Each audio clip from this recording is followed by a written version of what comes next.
esta igreja que nós chamamos a igreja sofredora, a igreja perseguida, a igreja mártir, a igreja que sofre, vidas que sofrem, vidas que são perseguidas, vidas que choram. E Jesus diz algo extraordinário. Se em Laodiceia dirá: tu dizes, sou rico, mas és pobre, e não só pobre, mas miserável. Aqui diz: conheço a sua pobreza, mas tu és rico. A palavra é rápida, é direta. Tu és rico. O que é a tua realidade, o que dizem a teu respeito, esta não é a verdade. A verdade é que tu és rico. Quando lemos algo assim, nos lembramos do que o apóstolo Paulo fala na segunda epístola de Paulo aos Coríntios, no capítulo de número 6, do versículo 4 ao versículo 10, aonde encontramos Paulo falando das suas provações e privações e dizendo: como enganadores, sendo verdadeiros, como desconhecidos, entretanto, bem conhecidos, como se tivesse morrendo e, contudo, eis que vivemos, como castigados, porém não mortos, entristecidos, mas sempre alegres, pobres, mas enriquecendo a muitos, nada tendo, mas possuindo tudo. Uma coisa é ter, outra coisa é possuir. Ter a posse. Há muitas pessoas que têm, mas não possuem. O próprio Senhor Jesus advertiu do problema das riquezas. Mas aqui é dito sobre uma riqueza que sobrepuja a toda a prosperidade de bens materiais. Como a Bíblia diz: e então terás um tesouro nos céus. Terás um tesouro nos céus e por isso és rico. E és rico não só momentaneamente, porque recursos são coisas que hoje temos e amanhã podemos não ter. Mas essa riqueza é, como diz, onde não pode ser roubada, onde não pode ser corroída, onde não pode ser perdida. É uma riqueza eterna. Eterna. No entanto, se fala então do problema. Jesus diz: há um problema quanto à riqueza. Diz até mesmo: quão difícil entrará um rico no reino dos céus. Mais fácil é passar pelo fundo da agulha um camelo do que um rico entrar no reino dos céus, porque normalmente a riqueza é um senhor, é um dominador. O problema não é ter riquezas, o problema é quando as riquezas nos têm, quando as riquezas nos dominam. Este é que é o problema. Então Cristo nos fala sobre como dominarmos, e entre as formas pelas quais temos a vencer, a dominar tudo que é a ambição, a riqueza, ao domínio de Mamon, ele nos diz sobre ofertarmos, sobre dizimarmos, mas acima de tudo, sobre socorrermos aos que não têm. Quando somos misericordiosos, quando nos compadecemos, quando socorremos aos demais em suas necessidades, então somos senhores. Porque as riquezas devem existir, ou os recursos, para servir, e até mesmo as riquezas daquilo que Deus nos dá, devem existir para que nós tenhamos o que dar. Paulo mesmo fala: o que eu recebi do Senhor, isso também vos dei. Eu não retenho. A Bíblia nos fala que nem os ladrões, nem os roubadores entrarão no reino de Deus. E embora nos pareça a mesma coisa, um ladrão e um roubador, são duas coisas distintas biblicamente. Porque o ladrão toma ou pela violência ou pela astúcia o que é dos outros.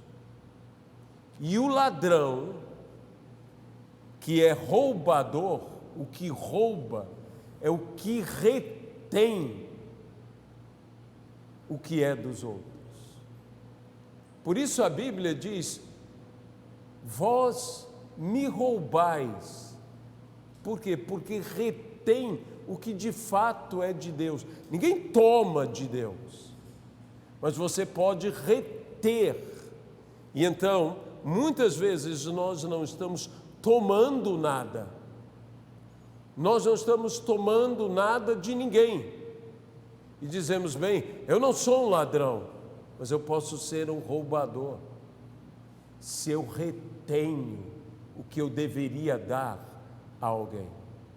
É justamente sobre isso que a Bíblia fala aqueles que o Senhor disse: eu jamais vos conheci, porque retiveram.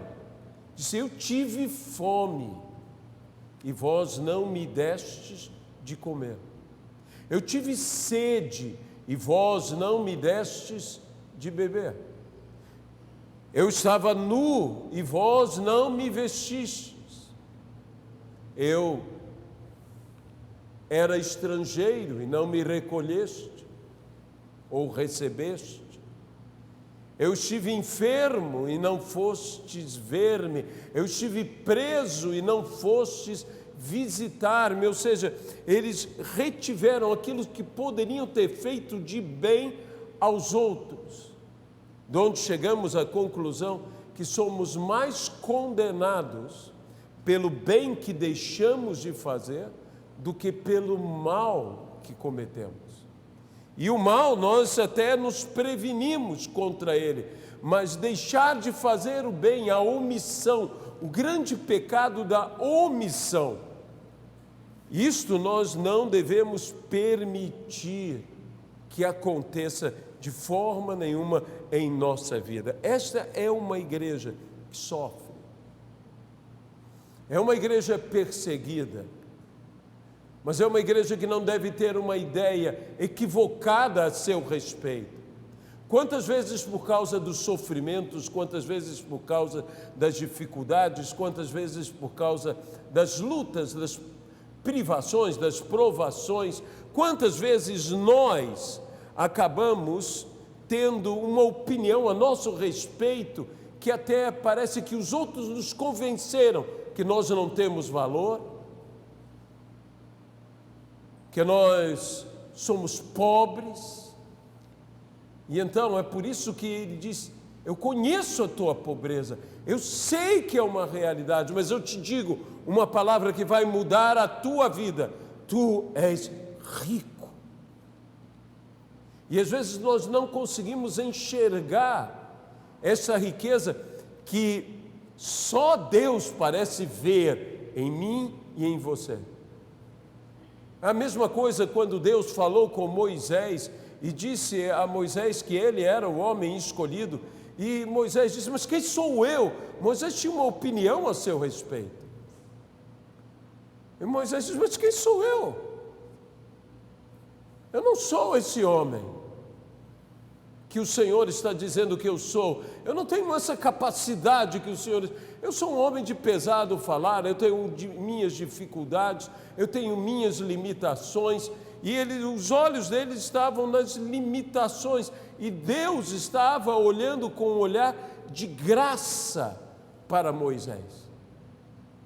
Então Deus o via totalmente capaz, capacitado através dele. Tu és rico.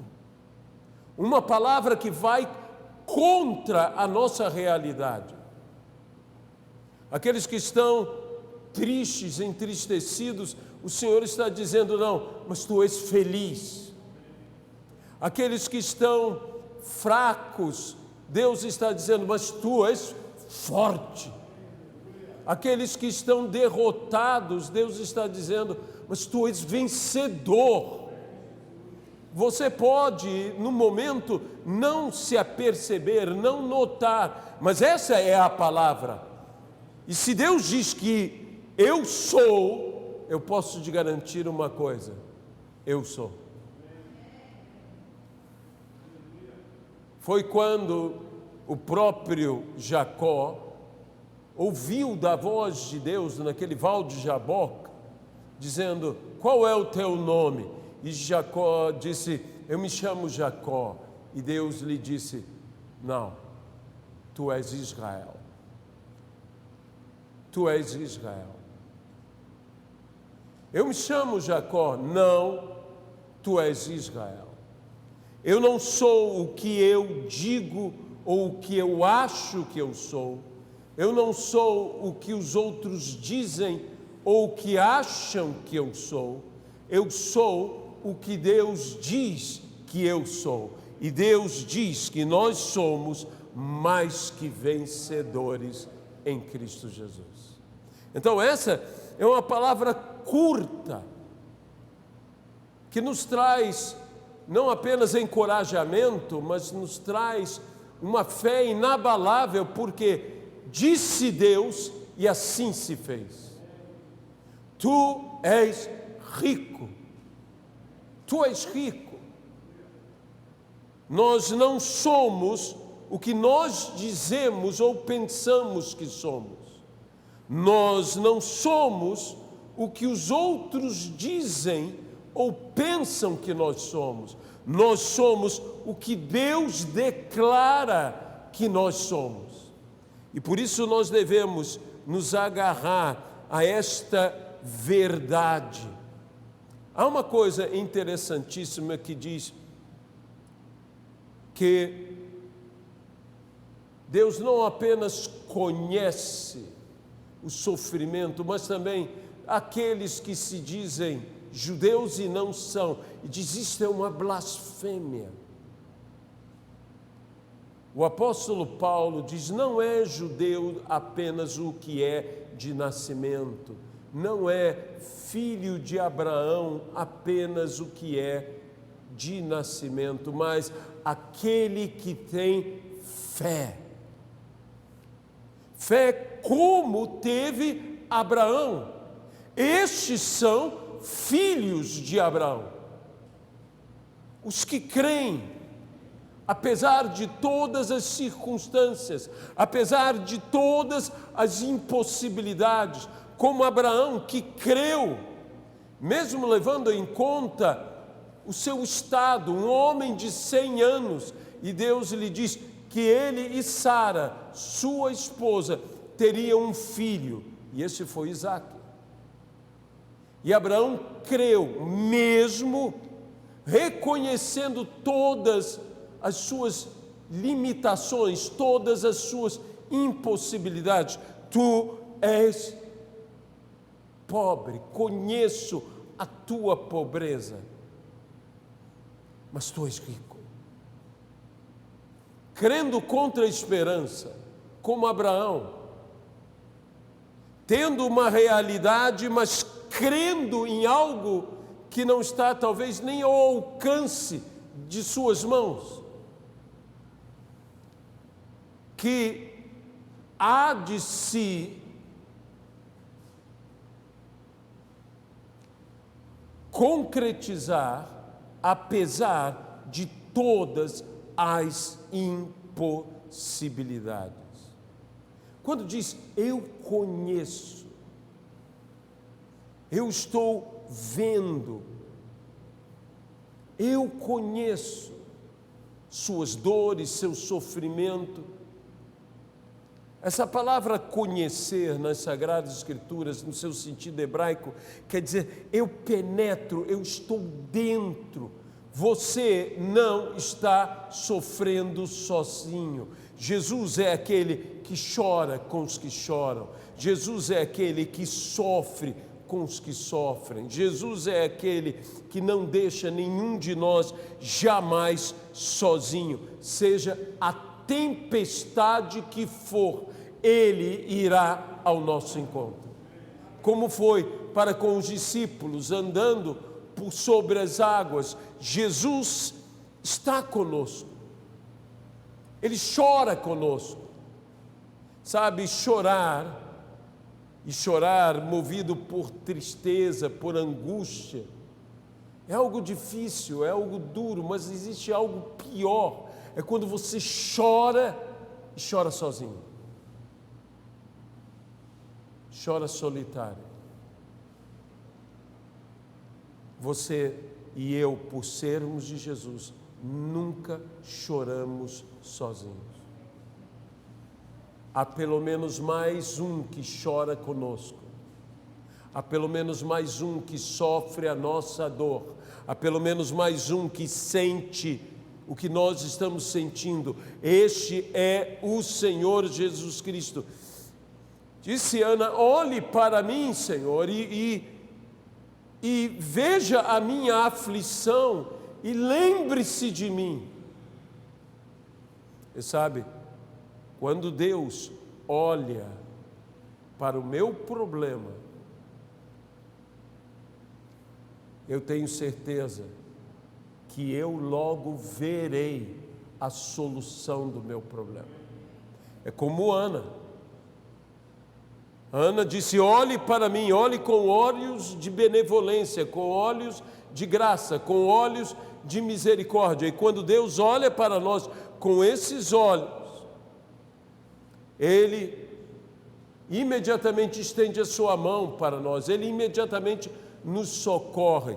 Para entendermos um pouco melhor isso, além desse texto que está no primeiro livro de Samuel, no capítulo 1 e no versículo 11, olha, Senhor, para a tua filha, olha benignamente para a aflição dela, e dela possa se lembrar. Quando Deus faz isto, Deus move, Deus transforma a nossa realidade. Veja o que Deus disse a Moisés, em Êxodo 3, versículo 7 e versículo 8. Disse ainda o Senhor a Moisés: certamente, veja, vi a aflição do meu povo, que está no Egito, e ouvi o seu clamor por causa dos seus exatores. Conheço-lhe o sofrimento. Então, isso está totalmente de acordo com o que diz: eu conheço o teu sofrimento. E aí acrescenta: por isto, porque vi, ouvi e conheço, desci a fim de livrá-lo da mão dos egípcios e para fazê-lo subir daquela terra a uma terra boa e ampla, terra que mana leite e mel. Mudando completamente a realidade. Mas nós sabemos que houve um período. Aconteceram as 10 pragas. Interessante, tereis tribulação de 10 dias. Aconteceram as 10 pragas. Houve um período, houve um momento em que eles não mudaram a sua realidade assim instantaneamente, mas houve um período, houve uma provação, houve uma luta, houve uma batalha, mas era Deus lutando para libertar o seu povo. No entanto, o povo passou por aflições naqueles dias. Faraó afligiu o povo. Houve tribulação contra o povo, mas no meio daquela tribulação, Deus estava libertando o povo. E eu quero dizer isto a você, que no meio da nossa tribulação, Deus está agindo para nos libertar. É isso que nós temos que ter convicto. Deus vê a aflição do povo e porque vê, desce. Deus ouve o clamor do seu povo e por isso os livra. Deus conhece o sofrimento e por isso os faz subir para uma terra boa e ampla que mana leite e mel. Em resumo, Deus desce para fazer o seu povo subir. E o que fez Jesus? Não desceu para nos fazer subir. E diz a Bíblia que quer dizer que subiu, senão que primeiro desceu. E desceu às regiões inferiores, e se ele desceu às regiões inferiores, ele nos levantará às regiões mais superiores. Fala-se da sinagoga de Satanás, como eu disse, mas nós temos que ser a igreja de Cristo. Há aqui esta situação comparativa, a igreja de Cristo e a sinagoga de Satanás. E quando nós não somos o que dizemos que somos, quando o nosso testemunho é na realidade hipocrisia, isso é blasfêmia. A Bíblia nos fala aqueles que se dizendo irmãos e não são. Isso é sinagoga de Satanás. Isso é blasfêmia. Por quê? Porque estamos tomando o nome de Deus em vão. Estamos falando que somos do Senhor e não o somos. Estamos negando com nossas atitudes aquilo que declaramos com a nossa boca. Isso é blasfêmia. É blasfêmia. E isto é passível de castigo, e por isso a Bíblia nos fala coisas que há coisas piores que a tribulação. É o que se lembra aqui, há algo pior que a tribulação. E o que é pior que a tribulação? A segunda morte. E diz, e de modo nenhum você passará pela segunda morte. De modo nenhum você vivenciará isto. Mas a tribulação, a Bíblia nos fala, nossa leve e momentânea tribulação. 10 dias de tribulação. Isso quer dizer tribulação. Tem hora, data, limite para terminar. Tribulação tem fim. Mas veja, a bênção não tem fim. A nossa leve e momentânea tribulação produz para nós um peso de glória muito excelente. Tribulação, por mais intensa que seja, a promessa de Deus é temporária, mas a bênção é eterna, um peso de glória muito excelente.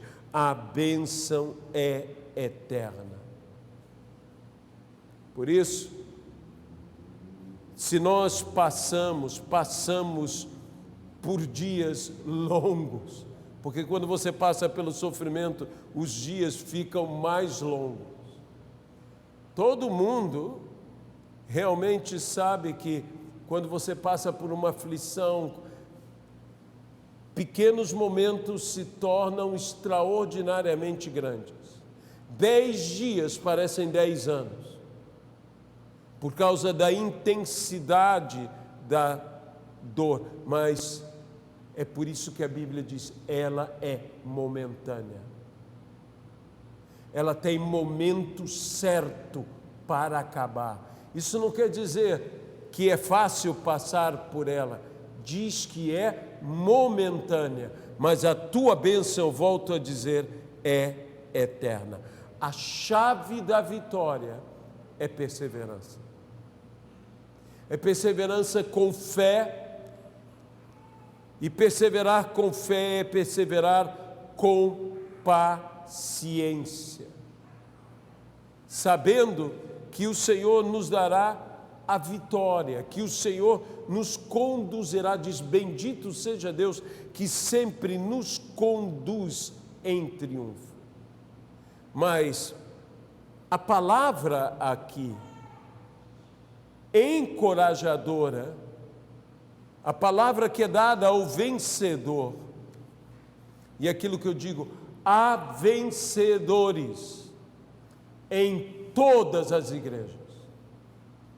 Em todas as igrejas. Não é a igreja que determina alguém ser vencedor.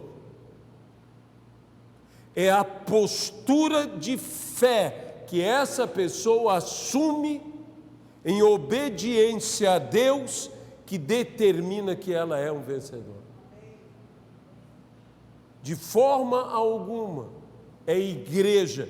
Você pode estar em Éfeso, você pode estar em Esmirna, você pode estar em Filadélfia, mas você também pode estar em Laodiceia e ainda assim ser um vencedor. Não é a igreja que te faz um vencedor, é Cristo que te faz um vencedor.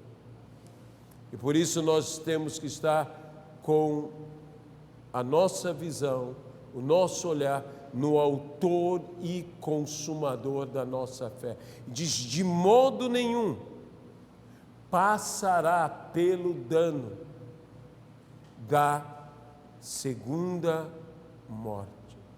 Eu gosto muito do que C.S. Lewis disse. Lewis dizia, todo homem nasce e morre,